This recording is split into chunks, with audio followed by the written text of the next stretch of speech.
তো নমস্কার বন্ধু, জিএস গুরু পুরুলিয়া ইউটিউব চ্যানেলের নতুন ভিডিওতে তোমাদের সবাইকে স্বাগত। আশা করি ভালো আছো, সুস্থ আছো। দেখো ভাই, 2025 সালে কিন্তু প্রচুর পরিমাণে ভ্যাকেন্সি বেরিয়ে গেছে এবং 2025 সাল চাইছে যেন প্রত্যেকে সরকারি চাকরি পাক। কারো হাত ফিরিয়ে দেবে না কিন্তু 2025 সাল। শুধু তোমার একটা সঠিক স্ট্র্যাটেজি যদি থাকে, সঠিক কৌশল নিয়ে তুমি যদি পড়াশোনা করো, 2025 সাল কিন্তু কাউকে খালি হাতে ফেরাবে না। আজকে আমি সেই ধরনেরই একটা ভিডিও তোমাদের জন্য নিয়ে এসেছি, যে কিভাবে তুমি রেলওয়ে গ্রুপ ডির জন্য পড়াশোনা করবে। তো যদি চ্যানেলে নতুন হয়ে থাকো অবশ্যই কিন্তু চ্যানেলটা সাবস্ক্রাইব করে নেবে, আর যদি ভিডিও ভালো লেগে থাকে অবশ্যই লাইক করবে, শেয়ার করবে, কমেন্ট করবে। তো আমরা প্রত্যেকেই জানি যে রেলওয়ে গ্রুপ ডি 2025 সালে কিন্তু প্রচুর পরিমাণে শূন্য পদ বেরিয়ে গেছে। যেখানে প্রথম বলা হয়েছিল 32,438টি, তারপরে সেটা 62,000 হয়েছে। তারপর আবার টুইট একটা গল্প চলছে যেখানে কিন্তু 1,13,000 ভ্যাকেন্সি। তো সুতরাং যে ভ্যাকেন্সিটা রয়েছে, তোমার তো একটা দরকার। তো এখানে কিন্তু ভ্যাকেন্সি অবশ্যই বাড়বে, এটা তোমরা নিশ্চিত থেকে তোমরা কিন্তু পড়াশোনা শুরু করবে। তো দেখো, এখানে বলতে গেলে যে তোমার সবচেয়ে ইম্পর্টেন্ট যে জায়গাটা, যে জোন চুজ করা। যেহেতু তুমি যখন রেলওয়ে অ্যাপ্লিকেশন করছো, তোমার কিন্তু একটাই জোনে তুমি কিন্তু অ্যাপ্লাই করতে পারছো, অর্থাৎ প্রথম তোমাকে জোন সিলেক্ট করতে বলবে। তাহলে সবচেয়ে ইম্পর্টেন্ট যে জায়গাটা সেটা হচ্ছে জোন সিলেক্ট করা, তুমি কোন জোনে সিলেক্ট করবে। তাহলে দেখো, এখানে তার আগে তোমাকে জানতে হবে যে প্রিভিয়াস ইয়ারে ওই জোনে কত কাট অফ ছিল। তাহলেই তোমার কিন্তু একটা প্র্যাকটিক্যাল ধারণা চলে আসবে যে আমি এই জোনে যদি অ্যাপ্লাই করি তাহলে আমার মোটামুটি চাকরিটা অনেক নিশ্চিত। কারণ দেখো, প্রথমে কিন্তু 100 নাম্বারের একটা তোমাদেরকে টেস্ট দিতে হবে, তারপর পিইটি, তারপর মেডিকেল রয়েছে, অর্থাৎ ফিজিক্যাল এফিসিয়েন্সি টেস্ট, তারপর রয়েছে মেডিকেল টেস্ট। এইভাবে তোমার কিন্তু রিক্রুটমেন্ট সিস্টেম হচ্ছে। আর এখানে তোমরা একটা জিনিস তোমরা খেয়াল রাখো, তাহলে জোন চয়েস করলে, তাহলে জোন চয়েস করার পরে তোমাকে কিভাবে তুমি জোনটা চয়েস করবে, তোমার কাট অফ। আমি কাট অফটা বলে দিচ্ছি। দেখো, 2000 এর আগে যে প্রিভিয়াস রিক্রুটমেন্ট হয়েছে রেলওয়ে গ্রুপ দিতে, সেখানে ওই জোনে কতটা কাট অফ ছিল, নরমালাইজ কাট অফ কত ছিল আমি। তো দেখো, এখানে হচ্ছে যে 2022 সালে যে রেলওয়ে গ্রুপ ডির কাট অফ ছিল আজমির জোনে, এই কাট অফটা তোমরা অবশ্যই লক্ষ্য করবে এবং সেই মতো করে অ্যাপ্লাই করবে। এখানে ওপেনে ইউআরএ ছিল 97, যখন নরমালাইজ করা হয়েছে সেখানে 68 হয়েছে। এসসিতে ছিল নরমালাইজে 54, এসটিতে হচ্ছে 54 এবং ওবিসিতে 54। এটা হচ্ছে আজমির জোনের কাট অফ। এটা দেখো, এলাহাবাদ জোনের কাট অফ। আমি প্রত্যেকটা জোনের চেষ্টা করব দেখানোর যে প্রিভিয়াস ইয়ারের কাট অফ কেমন ছিল, এবং কাট অফ অনুযায়ী তোমার কিন্তু জোন চয়েস হবে। এখানে কিন্তু এলাহাবাদে 66, ইউআরদের এসসিদের ছিল 52, এসটিদের ছিল সর্বনিম্ন 35, ওবিসিদের জন্য ছিল 59। এটা ছিল এলাহাবাদ জোনের কাট অফ। এবার দেখো, এটা হচ্ছে বিলাসপুর জোনের কাট অফ, যেখানে ইউআর ছিল 60, এসসিদের ছিল নরমালাইজ করে 50%, এসটিদের ছিল 42%, ওবিসি যারা ছিল তাদের ছিল 57%। এরপর দেখো, এখানে রয়েছে আমেদাবাদ জোনের কাট অফ। এই আমেদাবাদ জোনের কাট অফটা দেখে নাও। যখন এখানে ছিল কিন্তু যারা ইউআর ক্যান্ডিডেট ছিল তাদের জন্য ছিল 62, যারা এসসি ছিল তাদের 50, যারা এসটি ছিল 49, যারা ওবিসি ছিল 58 কাট অফ গেছে তাদের কিন্তু। এটা হচ্ছে আমেদাবাদ জোনের কাট অফ। এরপর দেখো কলকাতা, এই কলকাতা জোনের কাট অফটা দেখে নাও, অনেকটাই হাই কিন্তু এখানে কলকাতা জোনের কাট অফ। দেখলেই তোমরা বুঝতে পারবে। এখানে হচ্ছে জেনারেল ক্যান্ডিডেট তাদের জন্য ছিল 70 নাম্বার, যারা এসসি ক্যান্ডিডেট 58, এসটি ছিল 48, এবং দেখো এখানে যে ওবিসি রয়েছে 65। এটা ছিল 2022 সালের যে গ্রুপ ডি রিক্রুটমেন্ট তার কাট অফ। নিচে রয়েছে এক্স সার্ভিসম্যানের কাট অফ। এরপর দেখে নাও, এখানে যে চেন্নাই জোনের কাট অফ। চেন্নাই জোনও কিন্তু অনেকটাই মানে যে বেশি গেছে, যেখানে কিন্তু ইউআর ছিল 60, এসসিদের ছিল 49, এসটিদের ছিল 43, এবং যারা ওবিসি ক্যান্ডিডেট ছিল তাদের কিন্তু 55 কাট অফ ছিল। এরপর দেখো, এখানে যে ভুবনেশ্বর জোনের কাট অফ, এখানে কিন্তু একটু তুলনামূলকভাবে কম গেছে, যেখানে যে জেনারেলের কাট অফ সব জায়গায় কিন্তু 60-র ওপরেই গেছে। ওকে, এখানে এসসিদের কাট অফ ছিল 49, এসটিদের কাট অফ ছিল 44, ওবিসিদের কাট অফ ছিল 58। ওকে, এরপর দেখে নাও যে এখানে যে চণ্ডীগড় জোনের কাট অফ কেমন ছিল। দেখো, এখানে যে চণ্ডীগড় জোনের কাট অফ ছিল কি, ইউআর অনেকটাই বেশি 70, এসসিদের ছিল 60, এসটিদের ছিল 50, এবং যারা ওবিসি ক্যান্ডিডেট রয়েছে তাদের কিন্তু 64 কাট অফ গেছে। এরপর দেখো, এখানে হচ্ছে গুয়াহাটি জোনে কাট অফ কেমন ছিল। দেখো, গুয়াহাটি তো অনেকটাই বেশি 60, তারপরে এসসিদের জন্য 47, যারা এসটি ছিল তাদের কিন্তু অনেকটাই কম, ওবিসিদের জন্য কিন্তু ছিল 50% কাট অফ। এটা কিন্তু নরমালাইজ নাম্বার। এরপর দেখো, ভোপাল জোনে কাট অফ কেমন ছিল। ভোপালে ছিল কি 65, এসসি দের জন্য ছিল 49, যারা এসটি ছিল তাদের মানে হচ্ছে 44, যারা ওবিসি ক্যান্ডিডেট তাদের কিন্তু 58% ছিল কাট অফ। এরপর দেখো পাটনা জোনে কাট অফ কেমন ছিল 2022 সালে গ্রুপ ডিতে।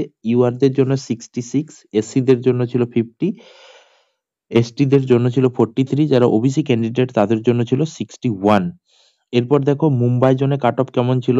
তো ইউআর দের কাট অফ ছিল 64, এসসি দের কাট অফ ছিল 51, এসটি দের কাট অফ ছিল 44, ওবিসি দের কাট অফ ছিল 58। ওকে, তো তোমার স্ট্র্যাটেজিটা সেই মতো করেই হবে। দেখো এখানে আছে রাঁচি জোনে কাট অফটা অনেকটাই বেশি। ইউআর দের জন্য 70, এসসি দের জন্য 54, এসটি দের জন্য 46, ওবিসি দের জন্য 60। এটা হচ্ছে নর্মালাইজ স্কোর। ওকে, এরপর দেখো সেকেন্দ্রাবাদ জোনে কাট অফ কেমন ছিল। ওবিসি দের জন্য 52, এসটি যারা তাদের 43, যারা এসসি তারা 46, ইউআর দের জন্য 57। ওকে, তো যাই হোক, দেখো এটা হচ্ছে তোমার কাট অফ, এবং এই কাট অফ অনুযায়ী তুমি কিন্তু তোমার যে জোন রয়েছে সেই জোন তুমি কিন্তু সিলেক্ট করবে। এবার দেখো পুরো একটা পেজে তোমাদের প্রিভিয়াস ইয়ারের কাট অফ দেওয়া রয়েছে, এখানে প্রতিটি জোনে ভ্যাকেন্সি কত ছিল সেটাও দেওয়া রয়েছে। তো দেখো সেই মতো করে তোমরা কিন্তু এখানে দেখো জোন ওয়াইজ তোমরা কিন্তু সিলেক্ট করে নেবে। এখানে জোন ওয়াইজ কাট অফ দেওয়া রয়েছে যে কোন জোনে কত কাট অফ রয়েছে। ওকে, তো এই মতো করে তোমরা একটা সিলেক্ট করে নেবে যে কোন জোনে কত কাট অফ ছিল, এবং সেই মতো করে দেখো এখানে হচ্ছে জোন ওয়াইজ ভ্যাকেন্সিও দেওয়া রয়েছে, যে আহমেদাবাদে 4672টি, আমাদের মানে হচ্ছে টোটাল 32,000 শূন্য পদের উপর বেস করে কিন্তু এই ভ্যাকেন্সিটা মানে জোন ওয়াইজ ভাগ করা রয়েছে। এবং এখানে দেখো জোন ওয়াইজ পুরো একটা পেজের মধ্যে কাট অফ দেওয়া রয়েছে, এটা কিন্তু স্ক্রিনশট নিয়ে নেবে এবং তোমরা দেওয়ালের উপরে মানে সেঁটিয়ে তোমরা কিন্তু পড়াশোনা শুরু করে দেবে। রেলওয়ে গ্রুপ ডির যে বেতন, সে বেতন প্রথমে ইনিশিয়াল পে হচ্ছে 18,000, সেখানে তোমার হাউস রেন্ট থাকবে, ডিএ থাকবে, টিএ থাকবে, ইত্যাদি ইত্যাদি, মেডিকেল, এই করে একটা বেতন লামসাম তোমরা হাতে 7th পে কমিশন অনুযায়ী 30-35 হাজার টাকা করে বেতন পাবে। কিন্তু 2026 সালে আমাদের কিন্তু সেন্ট্রালে অর্থাৎ কেন্দ্রে অষ্টম পে কমিশন লেগে যাচ্ছে। সেখানে ফিটমেন্ট ফ্যাক্টর যেই হোক না কেন যদি 2 পয়েন্ট গুণ করে, তাহলে সেখানে তোমার বেসিকটা কত গিয়ে দাঁড়াচ্ছে তুমি একটা হিসাব করে নাও। অর্থাৎ 2026 সালের শুরুতেই তোমরা কিন্তু বেতন মোটামুটি 65 থেকে 70 হাজারের কাছাকাছি তোমরা কিন্তু বেতন পাবে। তাহলে সুতরাং মানে এই যে 2025 সাল 7th পে কমিশন অনুযায়ী চলছে, 2026 সালে কিন্তু অষ্টম পে কমিশন লেগে যাবে, তোমার বেতনটা কিন্তু অনেকটাই বেড়ে যাবে। তাহলে আশা রাখবো তোমরা কিন্তু সেই মতো করেই পড়াশোনা করবে। আমি স্ট্র্যাটেজি বলে দিচ্ছি, এরপরে আমি দেখো ভিডিওর মাধ্যমে আমি তোমাদেরকে প্রিভিয়াস ইয়ারের কাট অফ দেখিয়েছি, এবং কি কি বই আমি মানে পড়তে বলছি সেগুলোও তোমরা অবশ্যই পড়বে। ওকে, তো তোমরা দেখলে এখানে যে কাট অফের ব্যাপারটা, যে কোন জোনে কত কাট অফ ছিল। আশা করি তোমরা বুঝতে পারছো যে এইভাবে তারপর তোমার কিন্তু একটা মানে প্রসিডিউর হবে যে এরপরে আমি কিন্তু কোন জোনে সিলেক্ট করব। ওকে, তো দেখো সিলেবাস সম্পর্কে সবাই জানো যে জেনারেল সায়েন্সের জন্য 25 নাম্বারের পরীক্ষা, ম্যাথের জন্য 25 নাম্বার, রিজনিং এর জন্য 25 নাম্বার, এবং জিকে জিএস এর জন্য 25 নাম্বার, অর্থাৎ টোটাল 100 নাম্বারে তোমার কিন্তু পরীক্ষা হবে। এবং এই 100 নাম্বারের উপর বেস করে তোমার কিন্তু মেরিট লিস্ট বনবে। তো দেখো এখানে আমরা তো প্রিভিয়াস ইয়ার কাট অফ দেখলাম, তারপর নরমালাইজ কাট অফ, মানে একটা cut off open cut off, একটা নরমালাইজ কাট অফ। তাহলে এখানে দেখো পুরো হয়ে গেল। এরপর তোমার স্ট্র্যাটেজিটা কেমন হবে, অর্থাৎ তুমি কেমন ভাবে পড়াশোনা করবে যে রেলওয়ে গ্রুপ ডি তোমার কাছে খুব সহজ হয়ে যাবে। তো দেখো এখানে হচ্ছে প্রথমে রেলওয়ে গ্রুপ ডির জন্য যেটা করতে হবে, যে প্রিভিয়াস ইয়ারের যেসব বই রয়েছে, মানে প্রিভিয়াস ইয়ার অর্থাৎ এর আগে যে রিক্রুটমেন্ট হয়েছে, তাহলে সেখানে যে প্রিভিয়াস ইয়ারের কোশ্চেন গুলো, যেহেতু সিবিটি কম্পিউটার বেসড টেস্ট, তাহলে সুতরাং প্রিভিয়াস ইয়ার কোশ্চেন খুব মানে পাওয়া মুশকিল। তবু দেখুন এখানে বলে রাখছি যে তোমরা কিন্তু ওয়াইটিসির যে বইটি পাওয়া যায়, যেটা হিন্দি এবং ইংরেজি, রিসেন্টলি কিন্তু বেঙ্গলিও মনে হচ্ছে পাবলিশ হয়েছে। ওকে, তো ওয়াইটিসির বইটি তোমরা কিনতে পারো, যেখানে কিন্তু তোমরা হিন্দি এবং ইংরেজি এখানে মোটামুটি একটা ধারণা তোমরা পেয়ে যাবে। ওকে, তো এখানে তোমরা প্রিভিয়াস ইয়ারের কোশ্চেন গুলো পেয়ে যাচ্ছ, এবং কারেন্ট আমাদের যে যে সমস্ত এক্সাম হয়েছে সেই তাদের যে প্রিভিয়াস ইয়ারের বই মানে বইগুলো ছিল সেগুলো তোমরা কিন্তু ফলো করতে পারো। বা আমাদের যে জিএস গুরু পুরুলিয়া ইউটিউব চ্যানেল রয়েছে, এখানে তোমরা নিত্য নতুন বিভিন্ন তথ্য সম্পর্কে আপডেট অবশ্যই পাবে। অবশ্যই কিন্তু চ্যানেলটা সাবস্ক্রাইব করে নেওয়া। এরপরে দেখো যে তোমাদেরকে একটা বাংলা বইয়ের গল্প বলি, লীলা রায়, ব্রাইট পাবলিকেশনের বইটি তোমরা কিনতে পারো, লীলা রায়। এই লীলা রায় থেকে তোমরা কিন্তু অনেক হেল্প মানে হচ্ছে পাবে।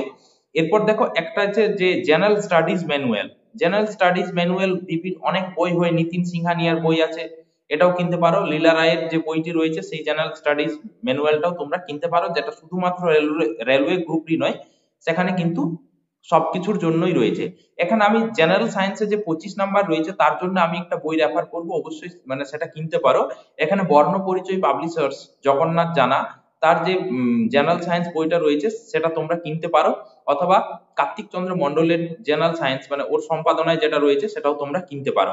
ওকে, তো এরপরে দেখো যে কারেন্ট অ্যাফেয়ার্স যেহেতু জিকে এবং সিএ অর্থাৎ কারেন্ট অ্যাফেয়ার্স এর দুটো মিলে 25 নাম্বার রয়েছে, তো এর জন্য তোমরা কিন্তু যুবক স্ট্রিট যে মান্থলি ম্যাগাজিনটা বেরোয় এখন 20 টাকা হয়েছে, এবং দেখো ইয়ারলি বেরোবে, এই ইয়ারলি এবং মান্থলি দুটোই তোমরা কিনে নেবে, এবং প্রতি মাসে এই মানে কোশ্চেন বেরোয়, এবং মানে এটা তার সাথে অনেকগুলো প্র্যাকটিস সেটও থাকে ওখানে। তো তাদের মান্থলি যে ব্যাপারটা রয়েছে যে সেটা কিনতে পারো, অথবা তোমরা মান্থলি সাবস্ক্রিপশন নিয়ে নিতে পারো যুবক দৃষ্টি থেকে, সেটাও কিন্তু তোমাদের কাছে অনেক হেল্পফুল হবে। তো তোমার যে বইগুলো রয়েছে, আমি 4টা থেকে 5টা বইয়ের রেফারেন্স বললাম, যে গাদা গাদা বই পড়ে কিচ্ছু হবে না, সঠিক তোমার স্ট্র্যাটেজিটা কেমন হবে দেখো, লক্ষ্যমাত্রা এখানে সবচেয়ে ইম্পর্টেন্ট যে জায়গাটা। তাহলে দেখো এখানে যে যে ভ্যাকেন্সি বাড়তে পারে এটা অবশ্যই পসিবল, কারণ আমরা এই কদিনের মধ্যেই দেখেছি যে বিভিন্ন জায়গাতে ভ্যাকেন্সি বাড়ানোর নিয়ে একটা চর্চা চলছে, এবং খুব তাড়াতাড়ি কিন্তু 8ম পে কমিশন লেগে যাবে। তাহলে সুতরাং তোমার কিন্তু বেতনটা অনেকটাই বেড়ে যাবে। তাহলে যে তুমি 2026 সালে জয়েনিং হলে, জয়েনিং এর সাথে সাথে তোমার কিন্তু বেতনটা অনেক বেড়ে যাবে। তাহলে সুতরাং তোমার মানে কোথাও দেখো বর্তমানে বাজারে কিন্তু মোটিভেশন মানে মাফিয়া অনেক রয়েছে, তো মোটিভেশন তুমি নিজেই নিজের কাছে মোটিভেশন মানে মোটিভেটার তুমি নিজেই। কারণ তোমার যদি দরকার হয় যে আমি একটা চাকরি করব, তাহলে এর চেয়ে আর বড় কোনো মোটিভেশন হতে পারে না। ওকে, তাহলে সুতরাং নিজের মনকে দেখাও, নিজের মনকে শক্ত করে ধৈর্য ধরে পড়াশোনা করো, অবশ্যই জীবনে সফলতা পাবে, এটা আমার দৃঢ় বিশ্বাস।